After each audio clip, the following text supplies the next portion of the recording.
Então hoje vamos falar sobre a doutrina de Deus. O tema geral desse estudo bíblico chama-se Nisso Eu Creio.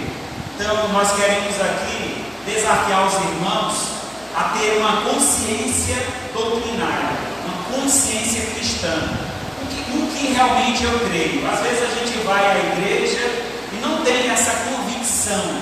Então vem traz um assunto de outra denominação, traz um assunto de outro grupo, e você logo se balança. Eu acho legal isso aí, então eu creio nisso. Então você nunca tem uma firmeza no que é realmente a sua fé, onde que você está alicerçado. Então esse estudo doutrinário tem esse contexto, esse intuito de alicerçar a sua fé, para que você tenha convicção do que realmente você crê. E no dia de hoje, nesta noite, vamos estudar sobre a doutrina de Deus.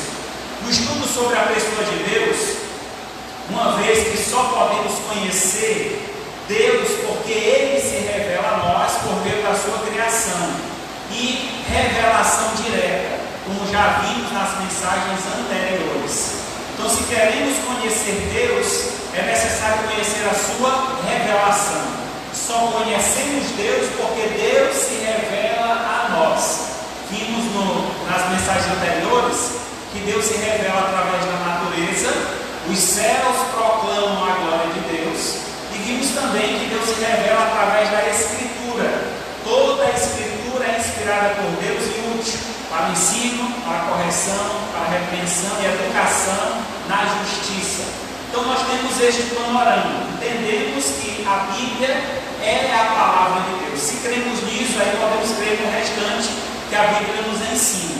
Se você tem dificuldade de crer na Bíblia, aí fica difícil você entender e aceitar as demais doutrinas. Então o primeiro passo é crer na Bíblia. Segundo, nós vemos aqui que este Deus se revela a nós através da Escritura. Então a única forma de conhecermos a Deus é através da Escritura. Hoje veremos o que esse Deus revela sobre Ele mesmo para a nossa compreensão. Abra a sua Bíblia em 1 Coríntios, capítulo 2, verso de 6 a 12.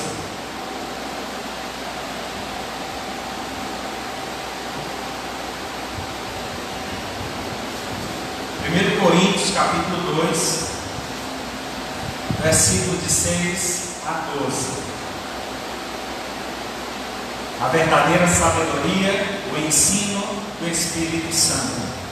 Entretanto, expondo sabedoria entre os experimentados, não porém a sabedoria deste século, nem dos poderosos desta época, que se reduzem a nada, mas falamos a sabedoria de Deus em mistério, outrora oculta, a qual Deus pré-ordenou desde a eternidade para a nossa glória. Sabedoria esta que nenhum dos poderosos deste século conheceu, porque se a tivessem conhecido, jamais teriam crucificado o Senhor da glória. Mas como está escrito, nem olhos viram, nem ouvidos ouviram, nem jamais penetrou em coração humano o que Deus tem preparado para aqueles que o amam. Mas Deus nos revelou pelo Espírito, porque o Espírito a todas as coisas prescruta, até mesmo as profundezas de Deus. Porque qual dos homens sabe as coisas do homem, senão o seu próprio Espírito, que nele está? Assim também as coisas de Deus, ninguém as conhece, senão o Espírito de Deus. Ora, nós não temos recebido o Espírito do mundo, e sim o Espírito que vem de Deus, para que conheçamos o que por Deus nos foi dado gratuitamente. Oremos ao Senhor. Maravilhoso Deus, Pai Santo, louvado seja o Teu nome. Mais uma vez te agradecemos, Senhor, pelo privilégio de nos reunir presencialmente, podermos nos juntos aqui te adorar te servir, oferecer ao Senhor um culto racional. A expressão de lábios e corações quebrantados, que arrependido de seus pecados se dispõe ao teu serviço. Aqui, Senhor, recebe nossa adoração, nossos louvores, tudo que foi ofertado esta noite, seja para a honra e glória do teu nome. Mas pedimos também, fala conosco por meio desta mensagem, que possamos sair daqui, Senhor, alicerçados, compreendendo a doutrina de Deus e colocando então em prática esta grande lição para a nossa vida. Nós te agradecemos e pedimos em nome de Jesus, teu Filho amado, que vive e reina para todo o sempre. Então, o texto aqui em 1 Coríntios, Paulo escreve a esta igreja e ele faz aqui uma afirmação muito importante. Afirmação esta que só é possível conhecer a Deus porque Deus se revela a nós. E de que forma essa revelação chega até nós? Por meio do seu Espírito. Então o Espírito Santo capacitou os primeiros discípulos, os apóstolos, para que estes falassem da parte de Deus. E tudo que eles falaram, que foi aqui registrado, é puramente a verdade. E essa verdade vinda da parte de Deus. E para que o homem possa compreender esta verdade, ele precisa receber Jesus como Senhor e Salvador da sua vida. Para que por meio do Espírito, ele desvende os olhos, tire dos nossos olhos toda a impureza, todas as amarras do inimigo. Porque o Deus desse século, ele cega o entendimento dos incrédulos. Mas aquele que crê em Deus, a sua mente é desvendada, é tirada à venda. É interessante o texto dizer aqui que antes era um mistério, ninguém conhecia a Deus. Então é impossível o homem conhecer a Deus sem dele mesmo receber a mensagem. Então Deus se revela ao homem. O apóstolo Paulo então prega aos irmãos da igreja em Corinto, nos apresenta o desejo de Deus. E esse desejo é de ser conhecido por nós. Para isso ele se apresenta em uma revelação através do seu Espírito. Isso é suficiente para conhecer quem Ele é e o que Ele faz. Então Deus, quando se revela a nós, Ele tem esses dois intuitos: apresentar-se quem Ele é e Deus nós temos crido. E esse Deus que nós cremos, qual é o tamanho desse Deus? Qual a sua capacidade? Isso é interessante, irmãos, para a nossa fé. Porque às vezes nos vemos em uma situação difícil e aí ficamos desesperados. Porque não vemos solução. O que vai ser de mim? Quem pode me ajudar? Não é o Chapolin Colorado. Quem pode ajudar é o Senhor.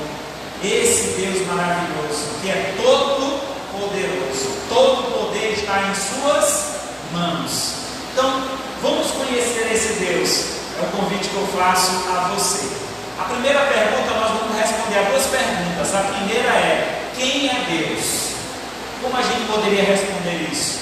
Primeiro, para falar quem é Deus, é necessário entendermos que Deus é um ser pessoal. O que quer dizer isso? Que Deus não é apenas uma força. Deus não é apenas algo que é sobrenatural. Deus é um ser pessoal. E falar sobre ser pessoal, nós devemos destacar qualidades deste ser. Então, o que caracteriza ele como um ser pessoal são suas qualidades. E essas qualidades são conhecidas como atributos de Deus. Quer dizer que são qualidades inerentes de Deus, exclusivas de Deus. Ele pode até compartilhar algumas dessas qualidades conosco, mas a essência dessas qualidades está na pessoa de Deus. A primeira delas, nós vamos dividir os atributos em dois grupos. Atributos de grandeza. Quais são estes? Primeiro deles, espiritualidade. Deus é espírito. Deus é incorporal, é imaterial. Lá em João 4:24 diz: Deus é Espírito, e importa que os seus adoradores o adorem em Espírito e em verdade.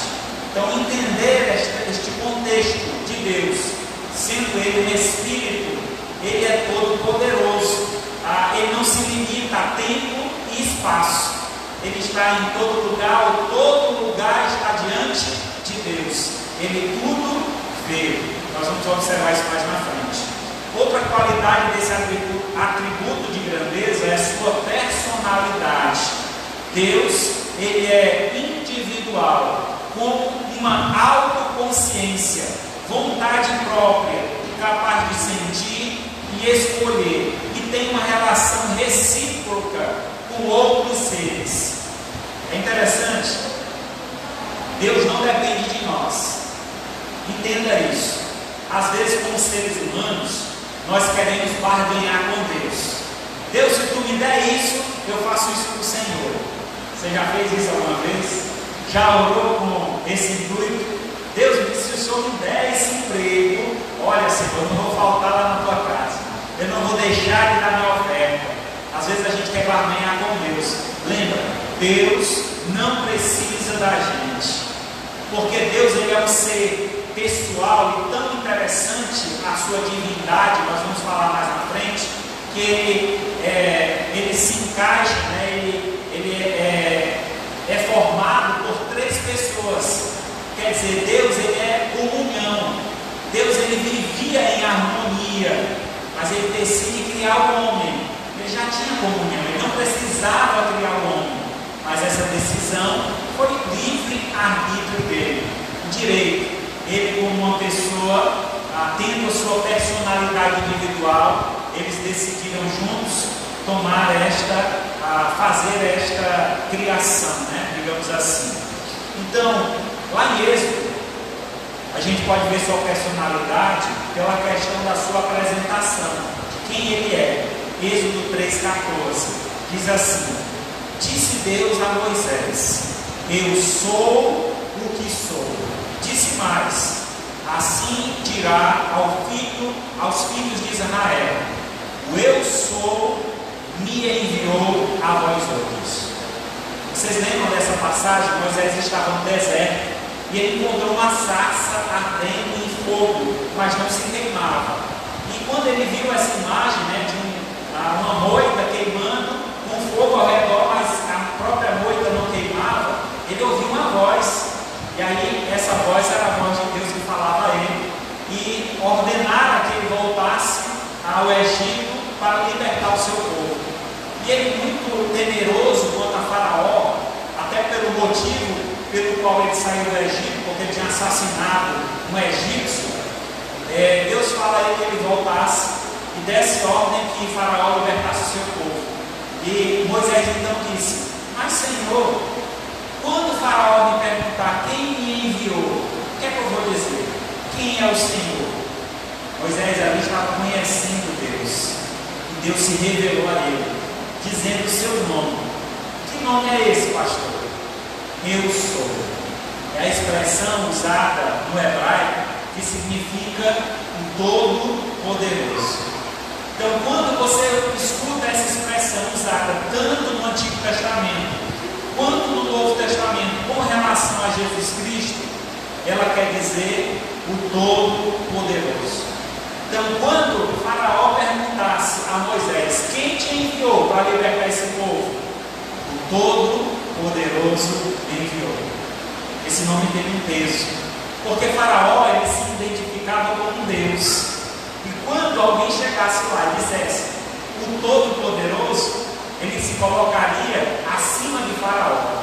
Faraó se achava Deus, e agora alguém acima dele estava ordenando que ele libertasse o seu povo. Então era necessário se submeter a essa ordenança. E aí a gente conhece a história, não vamos entrar no detalhe. Além dessa personalidade que nós vemos em Deus, Deus também é vida. Quando falamos de vida, é a essência. Toda a vida parte de Deus. Tudo que existe neste mundo ou fora dele vem de Deus. Ele é a essência da vida. Deus, ele é autoexistente. ele é não causado, não causado, quer dizer que ninguém criou Deus. Quem fez Deus? Deus sempre existiu. Se alguém tivesse criado Deus, esse alguém era Deus. Então Deus, ele é autocausado. Não podemos dizer quando Deus foi criado, quem criou Deus. Ele sempre existiu, sempre foi assim. E aí 1 João 5,11 diz assim: e o testemunho é esse, que Deus nos deu vida eterna, e esta vida está no seu Filho. Então esse Deus que é vida, só Ele pode dar vida. É Deus que nos dá a vida. Se nós vivemos, é por causa de Deus. Dentro desses atributos de grandeza, nós encontramos mais um, que é a infinitude, que quer dizer que Deus, ele é ilimitável quanto ao tempo e espaço. Lá no Salmo 90, verso 1 e 2, diz assim: Senhor, tu me tens sido refúgio de geração em geração, antes que os montes existissem ou fossem formados, a terra e o mundo, de eternidade a eternidade, tu és Deus. Então encontramos aqui nesse texto essa infinitude, onde Deus sempre existiu. Antes que houvesse o mundo, antes que houvesse a eternidade, sempre existiu. Uma vez uma criança perguntou ao pai: pai, quanto tempo dura a eternidade? O pai ficou procurando uma forma simples para ensinar a criança sobre a eternidade. Então ele disse: você lembra daquele pássaro pequeno que a gente viu no jardim, batendo as asas bem forte, tirando o néctar das flores, beija-flor? Lembra, papai? Pronto.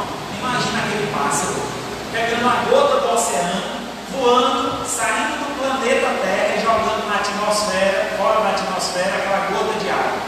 Volta, pega outra no mar, até o mar secar. Pai, então vai demorar muito. A eternidade dura todo esse tempo? Não. A eternidade está só começando quando ele terminar de secar todo o mar. Então veja que não tem fim. A ideia realmente é de algo que não tem fim. Então nosso Deus, ele é eterno. Ele sempre existiu, sempre existirá. Dentro desse contexto de infinitude, é infinito o seu conhecimento, é infinito o seu poder, é infinita a sua liberdade. Então nós temos um Deus infinito, completamente infinito. Além disso, ele também tem uma constância. Um dos atributos de Deus é a sua constância. Deus não muda no seu ser, soberania e propósito. Então quando falamos sobre Deus, Deus é o mesmo ontem, hoje, será para todo sempre. Nesses pontos aqui que nós colocamos, ele é o mesmo em suas palavras, ele é o mesmo na sua soberania. Assim como ele ordenou que o mundo existisse, ele ordena e controla o mundo ainda hoje. Alguém só morre quando Deus autoriza, quando Deus quer. Ninguém vai antes do tempo de Deus. Deus tem um tempo determinado para todas as coisas. Então Deus também tem um propósito para cada coisa.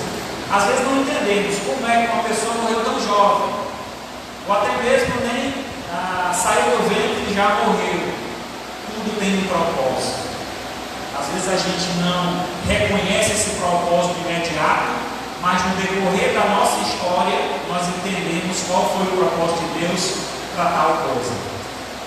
Um fato pessoal: quando meu pai morreu, eu tinha 9 anos de idade, eu sofri muito. Eu lembro que eu chorava no pé do caixão e dizia assim: Deus, por que o Senhor não me levou e deixou meu pai?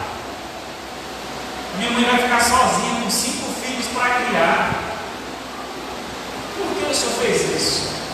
Eu não entendi, eu era criança, minha compreensão era limitada quanto a isso. Mas depois os anos foram passando e eu fui compreendendo o senhorio de Deus, o poder de Deus. Ele tirou uma pessoa da família, para que todo o restante da família fosse salvo. Meu pai detestava crente. Meu pai era espírita e ele tinha pavor de crente. Ele dizia para minha mãe, no dia que ele pegasse a minha mãe dentro de uma igreja de crente, ele puxava ela pelos cabelos e tirava ela daquela igreja. Pela graça de Deus, Deus sacrificou um da família para salvar 6. Então é assim que Deus faz. A gente não compreende os propósitos de Deus a priori, mas depois entendemos que o plano de Deus é perfeito. Tudo que Ele faz é perfeito. Nós temos também, com relação a Deus, as qualidades morais. Deus, Ele tem qualidades morais. Sua santidade, sua retidão e a sua justiça. Com relação à santidade, quando falamos que Deus é santo, quer dizer que Deus é distinto da sua criação. Deus é separado da sua criação. Ele não depende da criação. Deus não existe por causa da criação. A criação é que existe por causa de Deus. Então isso é maravilhoso, entendermos esta situação. Nessa qualidade moral, nós vemos também atributos de integridade. Deus é um ser íntegro. Ele tem genuinidade, veracidade e fidelidade. Quando falamos, por exemplo, da veracidade, quer dizer que Deus fala a verdade. Lá em João 17:17, santifica-os na verdade, a tua palavra é a verdade. Quando falamos de genuinidade, quer dizer que Deus ele é a própria verdade. João 17:3, a vida eterna é esta, que conheçam a ti, o único Deus verdadeiro. Meus irmãos, como essa verdade precisa ser anunciada, precisa ser propagada neste mundo. Quantas pessoas andam enganadas, sempre enganadas ou enganando-se a si mesmo, adorando imagens de escultura, adorando ídolos, adorando homens e mulheres, quando só existe um que merece a nossa adoração: o Deus Criador dos céus e da terra. Esse é o único Deus verdadeiro. Todos os outros são falsos, não são reconhecidos, não devem ser adorados, porque jamais existiu um Deus acima do nosso Deus, ou alguém com esse título que só pertence a Ele. Além desses atributos de integridade, nós vemos também nos atributos morais o amor de Deus. É um atributo muito importante. E esse amor de Deus, ele tem então as subdivisões. Quando falamos do amor de Deus, falamos também da sua benevolência, da sua graça e da sua misericórdia. Quando falamos que Deus é benevolente, quer dizer que a preocupação de Deus é pelo bem-estar de quem Ele ama. Deus se preocupa conosco. Deus se preocupa com o nosso bem-estar, como nós estamos passando. Por isso que Deus nos sustenta, Deus nos protege, Deus nos guarda. Quando falamos da sua graça, entendemos que Deus não nos dá o que nós merecemos. Então graça é não receber de Deus aquilo que nós merecemos. O que é que nós merecemos? Condenação por conta do pecado. Por conta do nosso pecado, merecemos a condenação de Deus, mas a sua graça, que é um favor imerecível, que nos alcança e nos dá a vida eterna. Porquanto, segundo Tito 2:11, porquanto a graça de Deus se manifestou salvadora a todos os homens. Deus estende a sua graça a todos os homens, assim também a sua misericórdia. Quando falamos de misericórdia, devemos entender que é quando Deus não nos dá aquilo que nós merecemos. O que é que nós merecemos? A condenação. O que é que Ele nos dá? A salvação. Então, essa é a graça, essa é a misericórdia de Deus. A graça é quando Ele nos dá aquilo que nós não merecemos. Misericórdia é quando Ele não nos dá o que nós merecemos. Eu confundi quando eu falei anteriormente, mas só reforçando. Graça Ele nos dá o que nós não merecemos. Misericórdia, Ele não nos dá o que nós merecemos, que é a condenação. A Lamentações 3:22, as misericórdias do Senhor são a causa de não sermos consumidos, porque a sua misericórdia não tem fim. Então essas misericórdias que nos alcançaram e que nos dão vida. Estamos vivos hoje por conta da misericórdia de Deus, porque Deus não nos deu a consumação da nossa vida, a desgraça que a nossa vida estava sendo conduzida por conta do pecado. E além disso temos a persistência de Deus.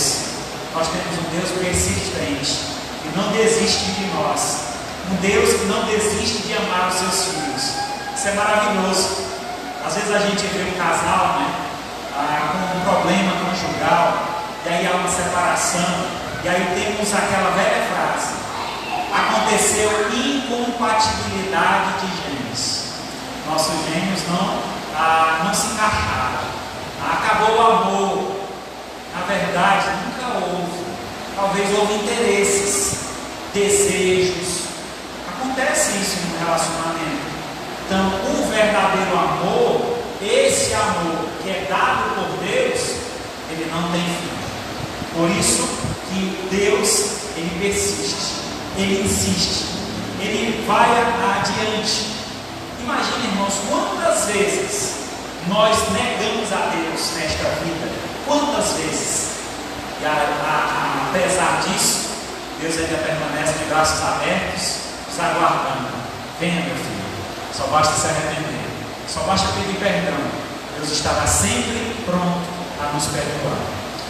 Aí nós encontramos um aspecto da pessoa de Deus muito importante, interessante, que é a sua transcendência e imanência. O que quer dizer isso, pastor? Palavra difícil.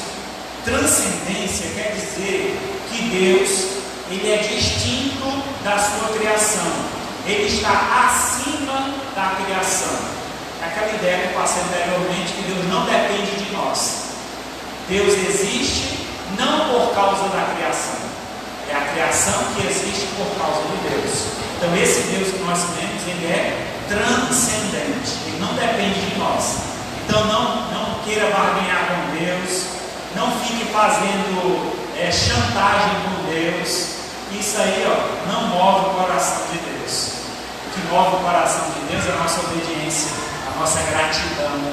Aí sim move o coração de Deus. Aí Deus se dispõe a nós, a nos ajudar. Salmo 97, 9: pois tu, Senhor, és altíssimo sobre toda a terra, tu és sobremodo elevado acima de todos os deuses. Não existe ninguém maior que Deus. Nosso Deus está acima de tudo e de todos. É um Deus transcendente. Mas ele também é um Deus imanente. O que quer dizer isso? Um Deus que age de dentro, age dentro com livre-arbítrio, direito de escolha. Mas Deus, mesmo sabendo quais opções nós temos, Deus sabe qual nós vamos escolher. Deus, ele é tão magnífico, tão maravilhoso, que ele sabe todas as coisas. Ele sabe tudo que nós precisamos, e ele cuida de nós. Quando a Escritura, o Novo Testamento foi escrito, ele foi escrito na língua grego koiné.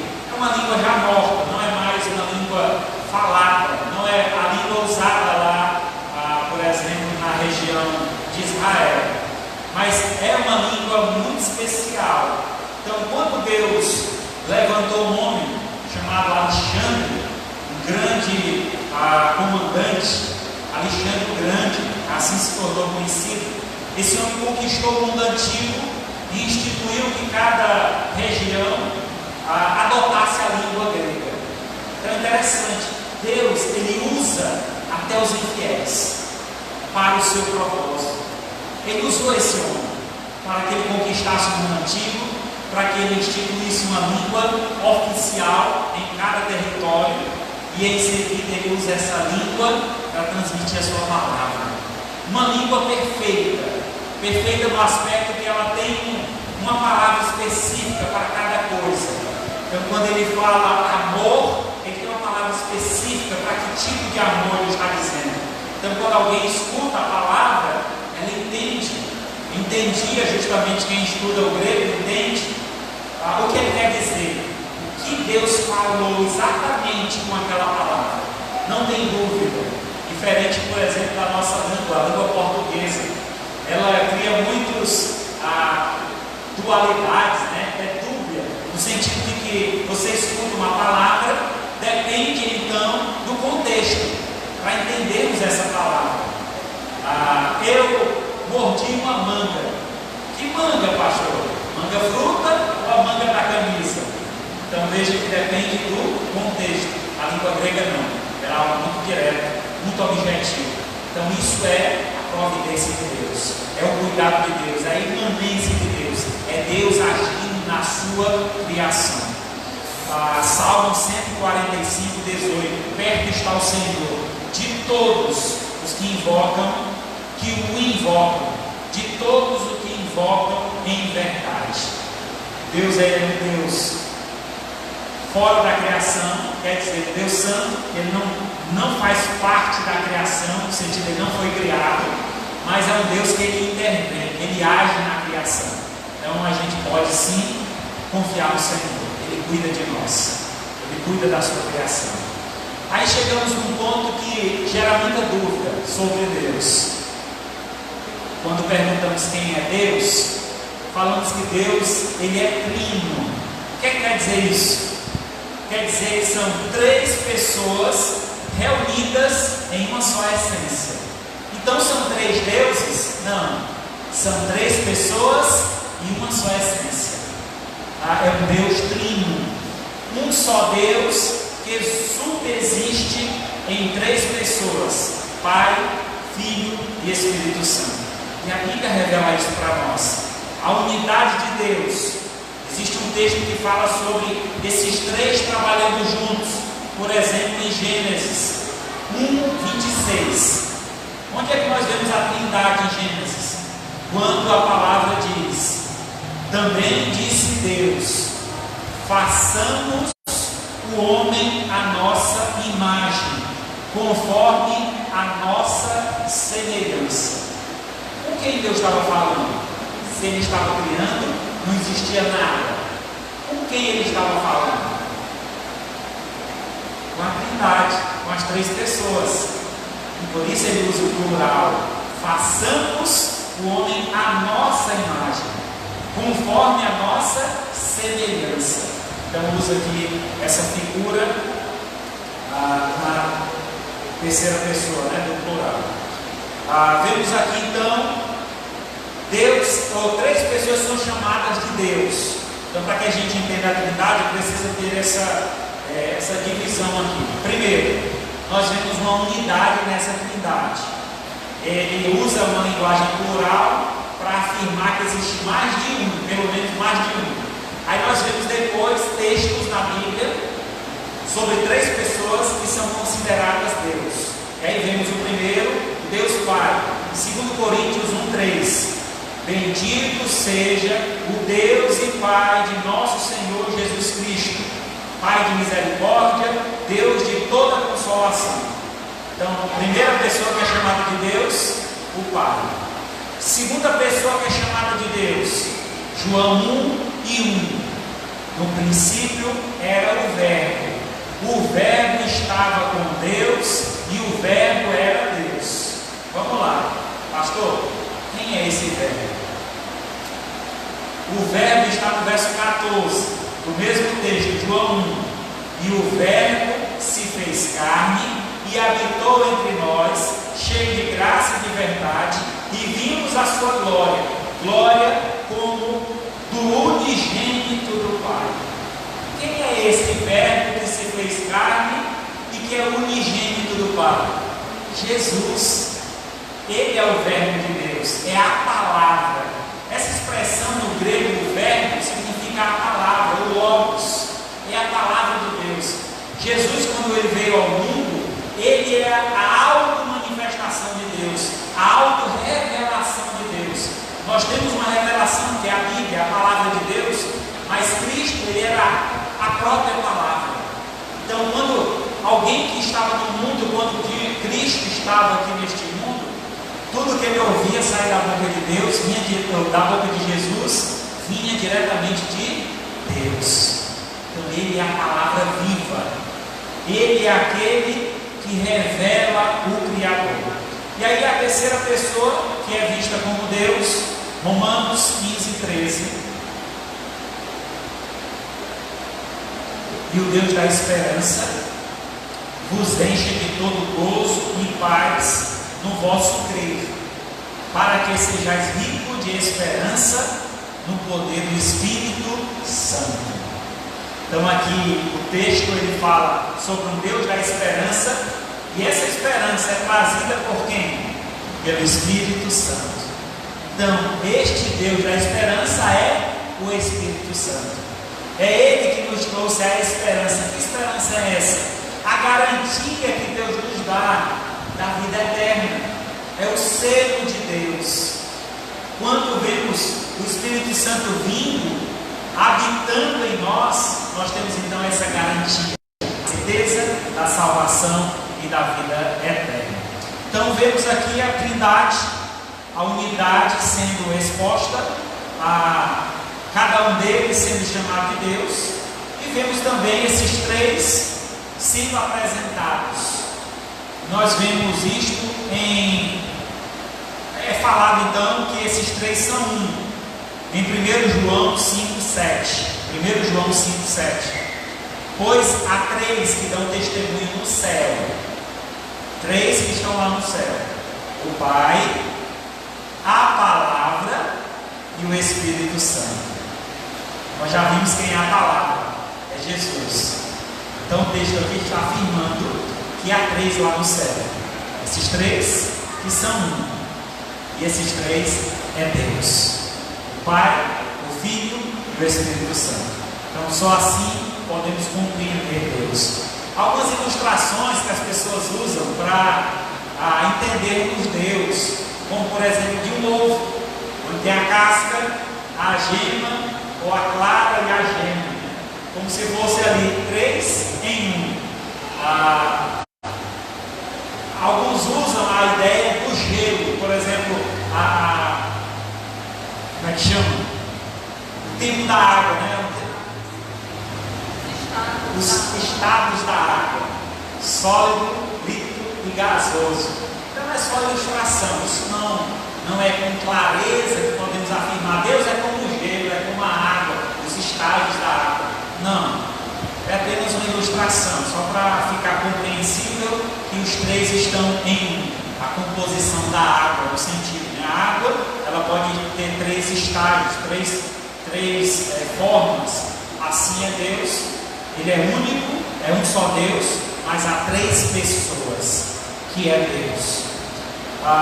Vimos então quem é Deus. A segunda pergunta que nós temos a responder é como Ele trabalha. E aí nós vamos afirmar a vocês a sua obra, o seu plano, a decisão eterna de Deus que assegura tudo ocorrerá conforme o seu propósito. Então, quando falamos de plano, entendemos que é um projeto que Deus tem em suas mãos e que será cumprido. Não adianta a gente correr, não adianta a gente lutar contra o plano de Deus. Uma vez eu vi alguém comentando, né, sobre uma pessoa que estava orando para que Satanás se convertesse. Eu estou orando para Satanás se converter. Não perca tempo não. Ele foi feito para esse propósito. Lamentavelmente, mas foi. E o propósito é a glória de Deus. Até aqueles que vão para a condenação eterna é para a glória de Deus. Então tudo está dentro do plano de Deus. Há um propósito. Deus não foi pego de surpresa. Deus não criou o mundo enquanto a fé de... meu Deus, o que foi que o homem fez? Pecou, né? Meu eu, né?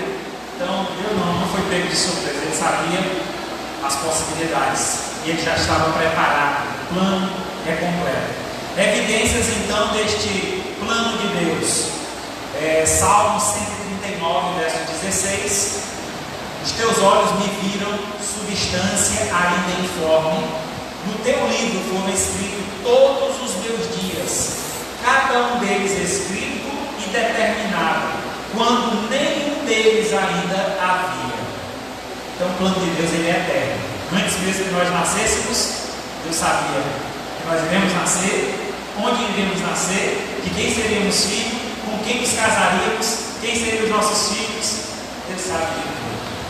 Deus, ele vê ao mesmo tempo o passado, o presente e o futuro. Ele é atemporal, ele não está preso ao tempo. Quando ele olha para nós, quando ele olha lá de cima, ele vê tudo, toda a nossa história, ele sabe o nosso destino. Então, a melhor coisa que tem é dar ouvidos a Deus. Você quer acertar na sua vida? Pois dê ouvidos a Deus, obedeça, siga o caminho de Deus, para que a tua vida se dê bem. Porque a gente pode até insistir, lutar contra Deus, mas só vamos quebrar a cara. Não vai valer a pena, é perda de tempo, é correr atrás do vento. Quando obedecemos a Deus e seguimos os seus princípios, a nossa vida será bem melhor, porque estamos sendo guiados pelo plano de Deus. Então o plano de Deus, ele é perfeito. Qual é a natureza desse plano? A natureza, ela é eterna, sempre esteve na mente de Deus, sempre. E ele é livre, ninguém lhe aconselhou, ninguém disse para Deus: olha, faz assim que é melhor. Ele mesmo, a decisão vem dele. Ele é todo poderoso, ele é conhecedor de todas as coisas. O propósito deste plano é a sua glória. Colossenses 1,16: pois nele foram criadas todas as coisas, no céu, na terra e sobre a terra, as visíveis e invisíveis, sejam tronos, sejam soberanias, quer principados, quer potestades. Tudo foi criado por meio dele e para ele. Então, há um propósito na criação, a sua glória. Nós fomos criados para a glória de Deus, fomos feitos por ele e para ele. Assim devemos viver. Todo o plano dele é todo inclusivo. O que quer dizer isso? Não pegou Deus de surpresa. Deus sabia de tudo que iria acontecer. Ele é eficaz. O que ele planejou vai acontecer.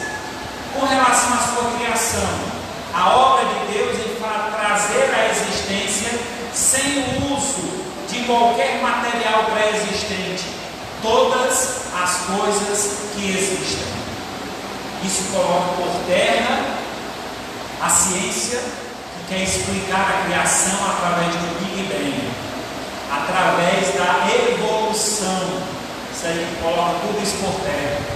Deus criou todas as coisas, as visíveis e invisíveis. Tudo que existe foi criado por Deus. Isso é muito mais lógico do que você acreditar na evolução, que um verme foi evoluindo, crescendo, virou um peixe, o peixe pulou fora d'água, virou um cachorro, o cachorro subiu na água, virou um pássaro. Isso aí é muito mais difícil de engolir do que você crer, só aceitar. Deus criou todas as coisas. Acabou a briga, acabou a confusão. Dentro desta criação de Deus, entenda, existe uma evolução. Por exemplo, na raça dos felinos, existem várias raças de gatos. Na raça dos cachorros, existem várias raças. Que é uma microevolução, isso existe. Não é que a ciência está completamente errada. Ela está errada em querer colocar o atributo da existência das coisas na própria evolução. Porque quem criou foi Deus. Só que Deus criou e deu a sua criação, essa possibilidade de se multiplicar. E nessa multiplicação há uma miscigenação, uma mistura de espécies, mas tudo na mesma espécie, né? As misturas que nós temos de gatos são todas felinos. Não existe uma mistura híbrida, por exemplo, de um gato com um cachorro. Não vai dar certo. São tem ar diferente, não vai em nenhum momento funcionar. Além disso, nós temos sobre a criação de Deus, Colossenses 1, 16 e 17, pois nele foram criadas todas as coisas, no céu, sobre a terra, as visíveis e invisíveis, tronos, sejam soberanias, quer principados ou potestades, tudo foi criado por meio dele e para ele, e ele é antes de todas as coisas, nele tudo subsiste. Quer dizer, Deus sempre existiu, ele não faz parte da criação, ele é o autor da criação. Então tudo está debaixo dele, ele criou todas as coisas. Hebreus 3,4, pois toda a casa é estabelecida por alguém, mas aquele que estabeleceu todas as coisas é Deus. Então esse mundo que nós vivemos, ele foi estabelecido por alguém. Alguém que estabeleceu esse mundo é Deus. Eu acho interessante lá no seminário a discussão sobre essa questão da criação, a evolução. E aí um pastor disse que se deparou com um professor de faculdade discutindo sobre a criação e a evolução, e ele disse que tudo começou com uma explosão. E aí o pastor naquela sala de aula na faculdade disse, não resistiu, né? E perguntou ao professor, me diga, se tudo começou numa explosão, quem apertou o botão? Só existe explosão se houver contato. Quem apertou o botão para essa explosão? Então, se alguém apertou o botão, se houve uma explosão, alguém apertou. E esse alguém é Deus.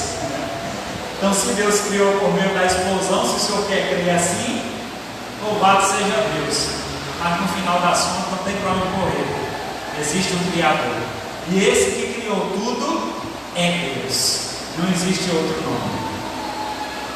Aspectos então dessa criação. Ele criou do nada, sem uso de material pré-existente. Hebreus 11:33, pela fé entendemos que foi o universo formado pela palavra de Deus, de maneira que o visível veio a existir das coisas que não aparecem. Há uma expressão usada na teologia, ex nihilo, então onde Deus criou tudo do nada. É interessante que essa aplicação se faz para nós. O homem só pode ser criado ou formado uma nova criatura quando ele entende que ele não é nada. Aí Deus passa a trabalhar na sua vida e ele faz uma nova criatura. Enquanto o homem acha que é alguma coisa, eu tenho poder, eu tenho recurso, eu tenho isso, eu tenho aquilo, ele acha que não precisa de Deus. É um tolo, é um bobo. Quando reconhecemos que tudo que nós temos não vale nada diante de Deus e que nós mesmos somos desprezados, desprezíveis, aí Deus começa a agir na nossa vida, começa a nos moldar, nos formando uma nova criatura. É assim que Deus trabalha. Deus faz do nada. Quando nós entendemos que não somos nada, Deus passa a nos fazer grandes pessoas, grandes diante do seu plano. Deus criou tudo pelo poder da palavra. Salmo 33:9, pois ele falou e tudo se fez, ele ordenou e tudo passou a existir. Nós temos a providência de Deus nessa criação, que é a ação contínua de Deus, pelo qual ele preserva a existência da criação, guia para o propósito dele. Então Deus, ele, além de ter criado, ele providencia para essa criação, ele dá a providência, ele cuida.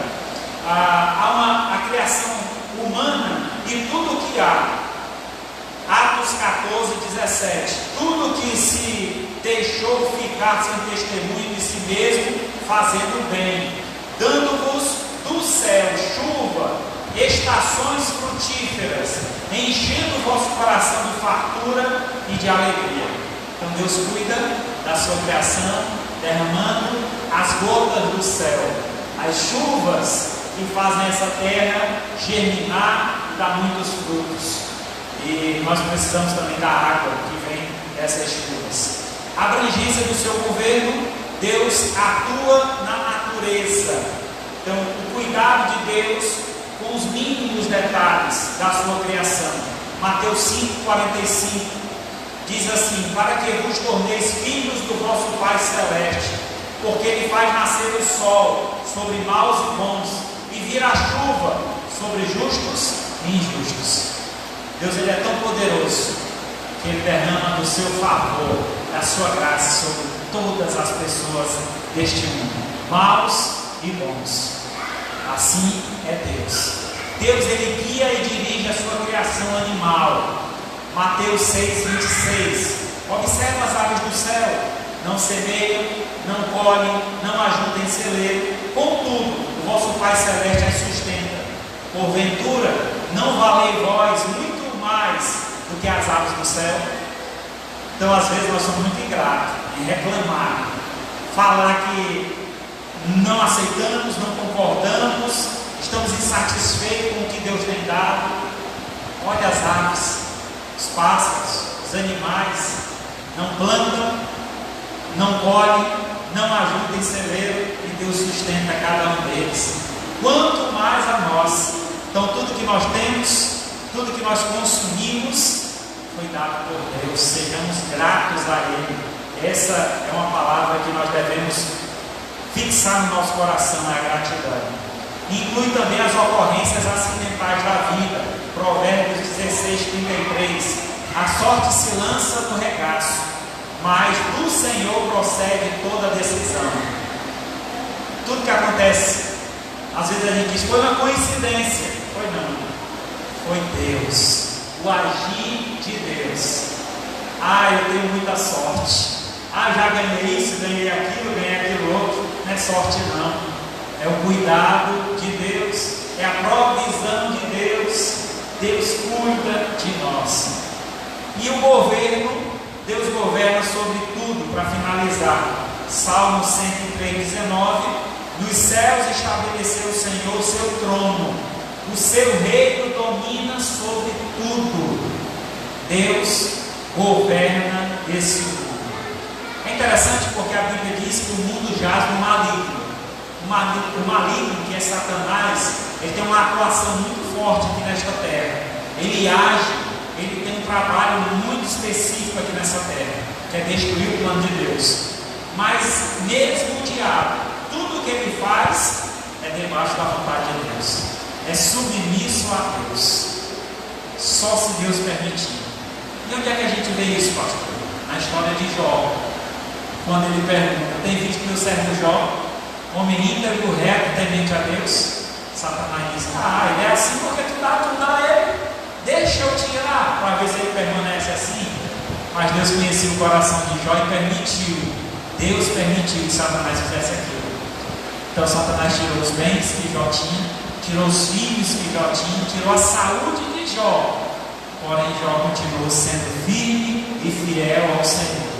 Deus me deu, Deus levou, bendito seja o nome do Senhor. Nu eu vim a esse mundo e nu voltarei. Meu irmão, essa é uma visão cristã, uma visão genuína de como nós devemos ver Deus. Tudo que nós precisamos neste mundo é de Deus. Se tivermos Deus, as outras coisas nos serão acrescentadas. Essa é uma grande verdade que deve estar gravada assim em nosso coração. Finalizando então, como é maravilhoso conhecer um Deus tão poderoso, e ainda mais precioso é saber que Ele vela por nós e deseja a nossa salvação. João 3,16, nosso irmão leu aqui no início: porque Deus amou o mundo de tal maneira que deu seu Filho unigênito, o único Filho que Ele tinha, para que todo aquele que nele crê não pereça, não morra, mas tenha a vida eterna. Esse Deus Todo-Poderoso se importa conosco e enviou seu Filho único a este mundo para morrer em nosso lugar. Qual é o nosso papel? O que é que eu vou fazer diante de um Deus tão poderoso? Crer e obedecer. Se submete a esse Deus, creia nesse Deus. Segundo Pedro 3,9, não retarda o Senhor a sua promessa, como alguns ajudam demorar. Pelo contrário, Ele é longânimo para conosco, não querendo que nenhum pereça, senão que todos cheguem ao arrependimento. A vontade de Deus, o desejo do Senhor é que todos se arrependam. E um dia, a Bíblia diz que todo joelho se dobrará e toda língua confessará que Jesus Cristo é Senhor. Mas que isso aconteça em vida, porque depois da morte segue-se o juízo. O joelho que não se dobra neste mundo se dobrará na eternidade, e o final será a condenação eterna para aqueles que não se dobraram a Deus neste mundo. Então, meu irmão, dobre o seu joelho, reconheça que Deus é soberano, Deus está acima de tudo e de todos, e nós somos apenas servos humildes que devemos servi-lo com toda a honra e toda a glória. Amém? Louvado seja Deus. Maravilhoso Deus e Pai. Muito obrigado, Senhor, por esta palavra que é viva e eficaz. Permite, Senhor, que este estudo, mesmo tão rápido, tão, digamos, superficial, mas que é muito profundo, sabemos o quanto ele é fundamental para a nossa fé. Que ele seja gravado em nosso coração, em nossa mente. Que a partir de hoje eu tenha certeza do Deus que eu creio, do seu poder, da sua obra, de quem ele é e o que ele é capaz de fazer. E assim eu viva em obediência a esse Deus, em submissão à sua lei, para que o nome dele seja glorificado. E no final nós possamos ser também glorificados juntamente com o Senhor, para habitar na glória celestial ao lado de Deus.